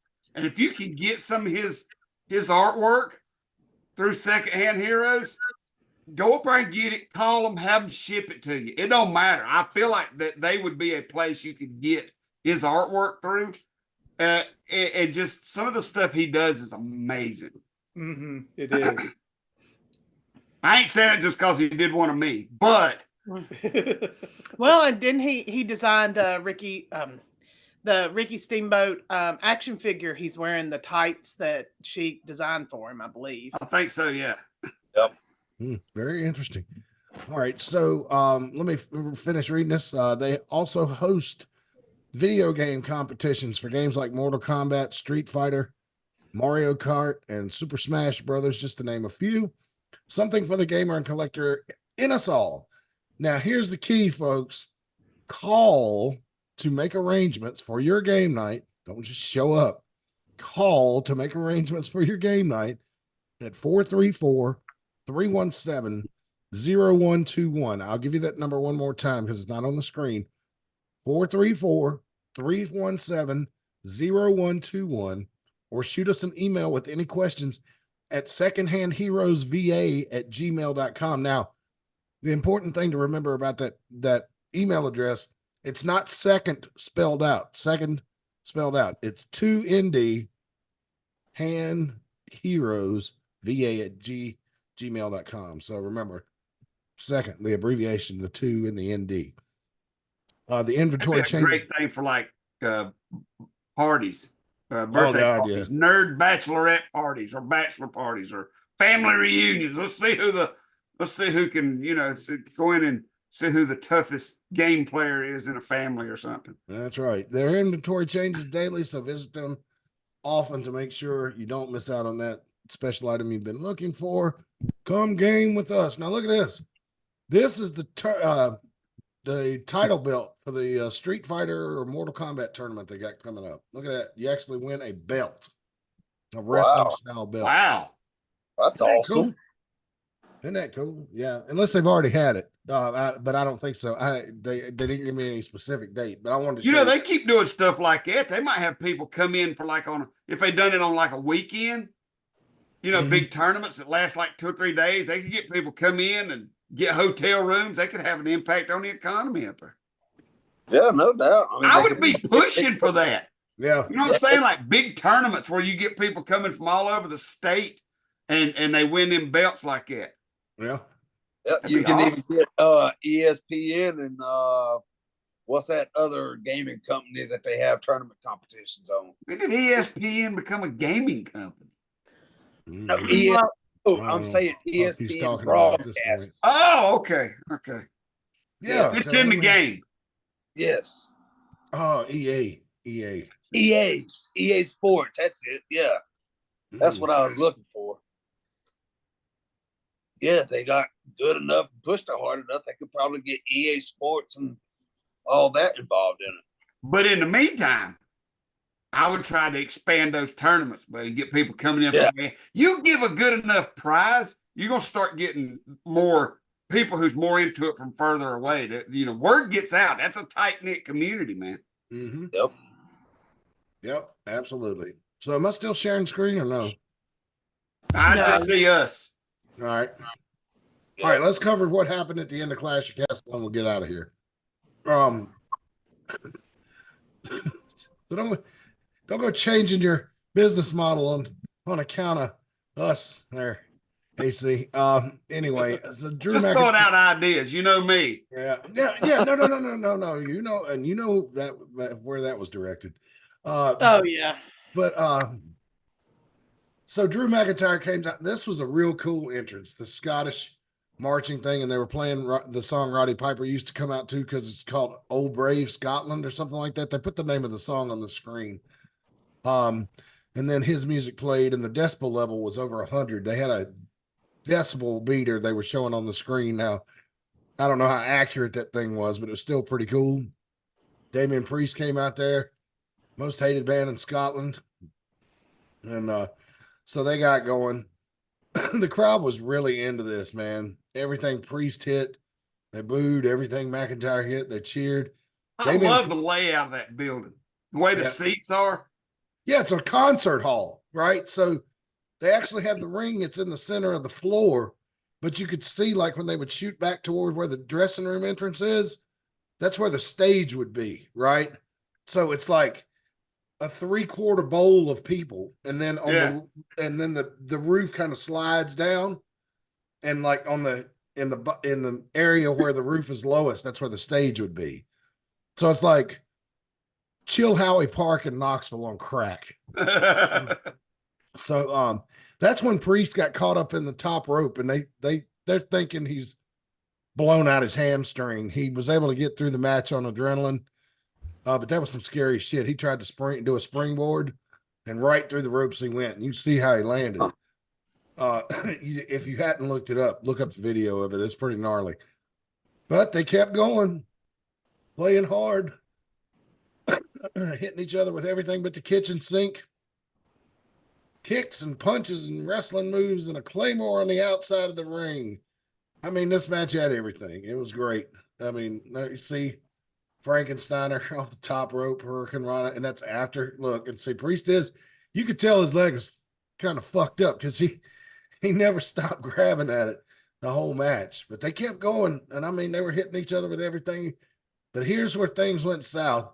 The referee gets hit by Damian Priest, flies all the way across, hits the barrier. Drew McIntyre hits the claymore. Another referee comes in, and it's CM Punk. And the way they shot this on TV was beautiful. You couldn't see, you saw the referee coming from a distance, and you saw the referee slide in the ring in front of the camera and count 1, 2. Because you're looking through this camera guy right here, and you did not get this shot until after he stopped counting. It was brilliantly shot so that you at home, because it would take the people in the building a little bit for it to register who it was, right? Because he ran to the ring at a breakneck pace. And just like me and Stephen Hayes called it, y'all know we did it.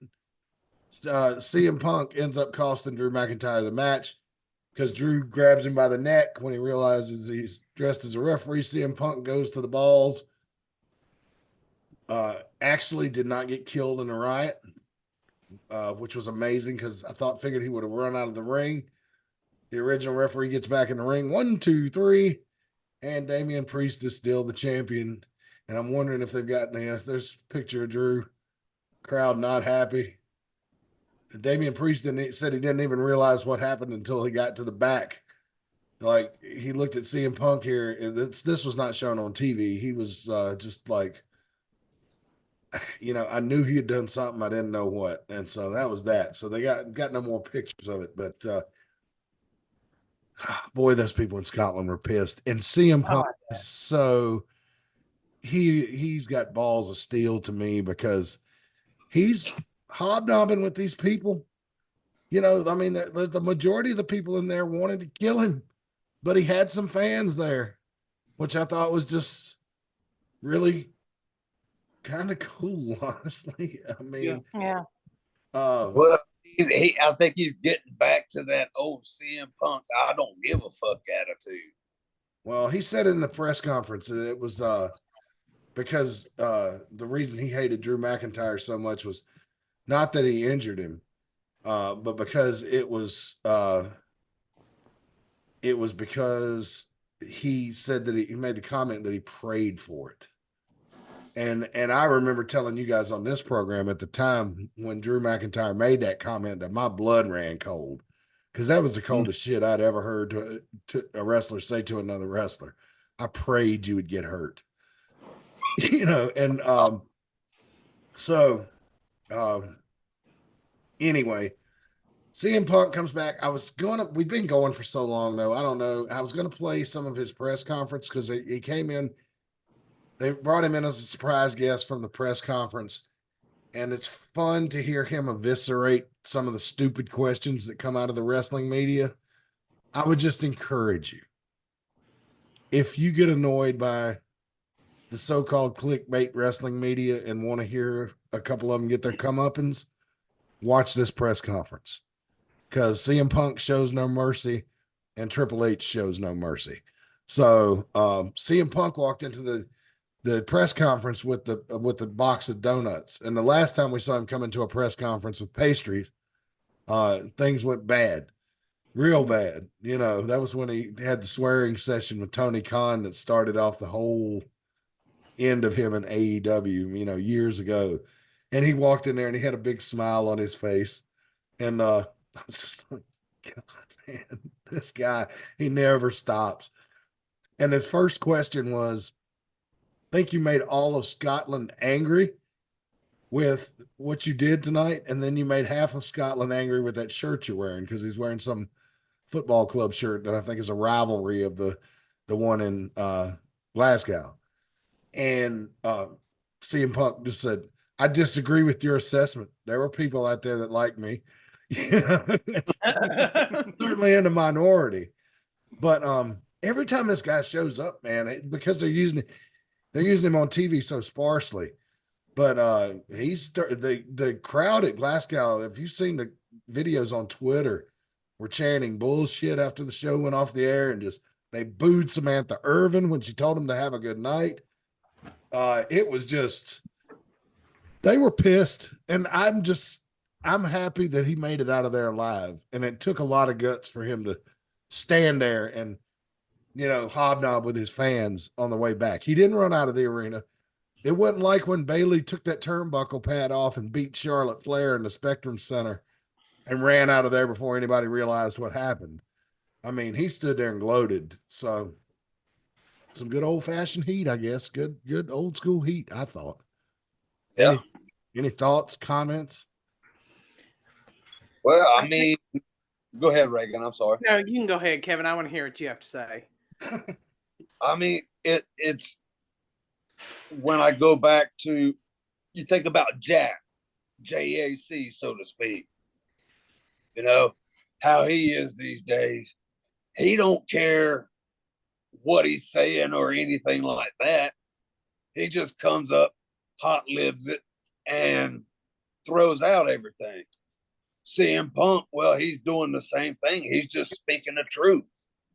Jack, he speaks the truth to an extent. Now, I mean, he don't really call people out or anything like that, but you know what I mean.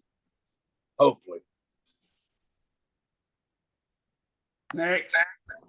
Well, I was just gonna say CM Punk. One thing that CM Punk is very good at is riling people up, Yeah. and things like that. So I can see the parallels between CM Punk and what Kevin is saying. You know, I just hope that he can keep himself healthy enough so we can get this match. Mhm. I'm wondering if it's gonna be if this is gonna lead up to a three-way. Oh God, I hope not. Because I mean, I'm just wondering because the way Damian Priest was looking at him, and then he said he didn't know what was happening. Like, I don't know how that's going to resonate with him once he starts thinking more and more about that win. He's either going to thank CM Punk, or he's gonna be like, you know, Why'd you you should stick your have got nose in my involved with my business? match. So Yeah, who knows? well, CM Punk made it pretty clear in the press conference. It had nothing to do with Damian Priest. He does not want Drew McIntyre to have anything nice for the rest of his life. And he said, as long as my lungs can draw breath, Drew McIntyre will never hold another title in WWE. That's pretty big. That's a pretty big statement. And yeah, Bobby Dalton just sent me a message. Says one thing about it, Punk backs up his comments for sure. You got that right, brother. But the look he's got on his face, the reason I chose this photo is because, well, he has the infamous pastry box open. But that was right when one of the internet dirt sheet or clickbait writers said, when you come back, you and Drew McIntyre need to have a Hell in a Cell match right out of the gate.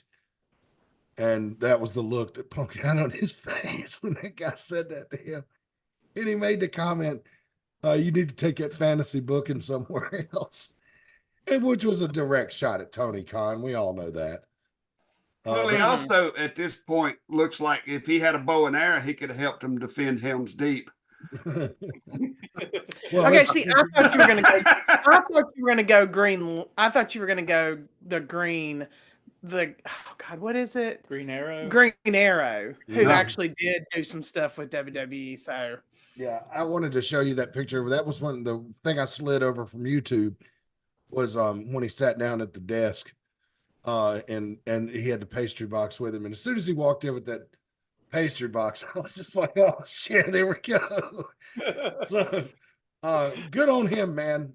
Wrestling's exciting now more than ever. I think this sets up because the King and Queen of the Ring are guaranteed title matches at SummerSlam, right? Gunther has made it clear he's coming after Damian Priest. Nia Jackson's going to either go, I guess you'll have to go after Bailey because they're both on SmackDown. But now a potential match for SummerSlam is CM Punk and Drew McIntyre. Now tell me that won't draw more than a little interest. I mean, this feud going on since the Royal Rumble. I mean, we're I don't know about you guys. I mean, I've been dying for something to happen, and Punk's injury, just like, but you know, CM Punk when he was champion on SmackDown many years ago with Luke Gallows and what's her name, Serena Deeb, used to cut those promos, man, and make my blood run cold. And you got, if you're not old enough to remember, kids, this man can be a real dirty bastard when provoked. So Drew McIntyre may have stepped in it big time when he said that comment because it seems like CM Punk's going to hold a grudge for a long time. And no matter who wins at SummerSlam, I don't think this is over. No. And whoever wins the SummerSlam, they're both going to be. I mean, they're going to both be worse for wear. So then it's going to lead up to WrestleMania. Well, you know, CM Punk also mentioned that they're going to let him skip Raw in Corpus Christi tomorrow to go home and get cleared. So, and SmackDown's in Chicago next Friday night. So he may show up on SmackDown just to talk, you know, just to talk to the audience. But I guess Drew McIntyre is going to be in Corpus Christi tomorrow. So, you know, he's going to be furious. I can't wait to hear what he has to say. You know, but it just makes the tension even more that Punk's not going to be there. And so, I don't know. kids, I'd recommend you watch Raw tomorrow night. It's probably going to be pretty good. So, Go to what else sleep do we on need to cover? Well, there is one other thing that I'm super excited about that has to do with a belt, and that's the mustard belt. I was thoroughly excited to see that Joey Chestnut will not be at the Nathan's Hot Dog July 4th hot dog eating contest because he is promoting a vegan hot dog, and Nathan said, no, thank you. So I'm thoroughly excited to see somebody else win that mustard belt. Yeah, It's I'm the pretty most excited about exciting it. I've been in years about this because I'm an avid hot dog eating contest watcher. So am I I. watch every year. What? Don't yell down here when I'm on my podcast. Sorry. My child's trying to have a conversation about it. When is that? Huh? When July is that? 4th. July 4th. You served in the armed forces and you don't know when the hot dog eating contest is on July 4th. It's America's Man, I birthday. don't pay attention. Well, wait a minute. to shit like that. This is Wait the a most, minute. Kevin, this is the most American thing that America has ever done besides I win remember World War II. watching it before, but I think it might have been like a replay video or something. I don't remember when they had it, but I've seen it. But ain't they building up to Chestnut and Kobayashi? They Kobayashi, but this is Kobayashi. the They gonna thing. do a one-on-one? Yeah, On that's going to be Netflix, in September on Netflix. But the Everything's on problem Netflix. is the reason Kobayashi stopped is because he has a severe jaw injury that's kept him out. So he's not up to speed. Like I That's might all porn watch it, but I stars. loved Kobayashi. But I am excited to see who can actually. I was like, maybe this is my first time with the sports bet. So Oh Lord. Yeah, I mean that's Oh, going to baby. change the game. I can't wait to see. I'd love to look at the sports bet sites and see what they say about. I would, and like, there's so many because, like, if you watch, it's like, okay, you know he's gonna win. Who's gonna come in second? And the thing that I find interesting about the hot dog eating contest is like everybody, the fat guys are never the ones that are good at it. No. Fat guys suck at it. It's these guys like Kobayashi's like what 120 pounds at the pounds. most. I don't know. And Mustard, it's these people, and people are always like, yeah, these fat slobs. I'm like, well, you've never watched it because these people put in work at that gym, most of them. And the ones who do well are that way. So I was, because the woman's champion, Sonia, I can't remember last time. They call her the Black Widow, I think. Yeah. And her husband has been coming up the ranks. So I'm excited to see it. And so, yeah, man. It's a tradition in my house, although my wife thinks it's disgusting. Like she'll sit there and watch everything with me up until the actual contest, and then she'll go do something like go, fold laundry or do something to be away from the TV where she can still hear it, and she'll holler like, how many Joey got down so far? 49, 5 minutes to go, and then after she'll come back in. Because last year it stormed and then it was like a cluster F to find it because they didn't put it on they put it on some other ESPN and I had to go and find it because was it on the Ocho? Maybe. Yeah, it wasn't that far up, but it was like on ESPN News or but, something though. It was. Yeah, it was, and I was like, if they don't show this, I'm gonna go crazy. But anyway, there we go. But you know what amazes me about that? Watch it this July the 4th. I promise. Okay. You know what amazes me about that though, more than anything? I mean, it's but the people that turn up just to watch on the boardwalk there at Coney Island, and it is the 4th of July. Most time the sun's beating down on them because it's noon, and they're just out there having the time of their lives.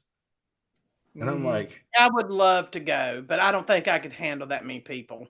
No, and I wouldn't want to get close enough that I'd be in that like crowd where everybody's like shoulder to shoulder. I'd like be way across the street down the next block or something because they fill up that whole corner where Nathan's is on both sides of the street, all the way across to the other side. I mean, it's a lot of people that turn up for that. I just put me in the back with the big old damn jumbotron or some shit, and I'm good to go.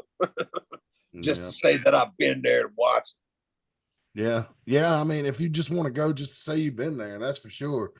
I would like to go to Coney Island and visit Nathan's on a regular day just to have have a hot dog and say I did that. Yeah, Yeah. I would like to do that. Yeah. Yes.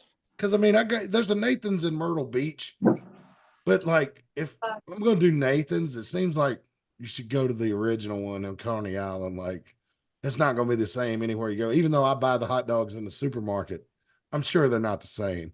No. Nothing can ever be the same as the original.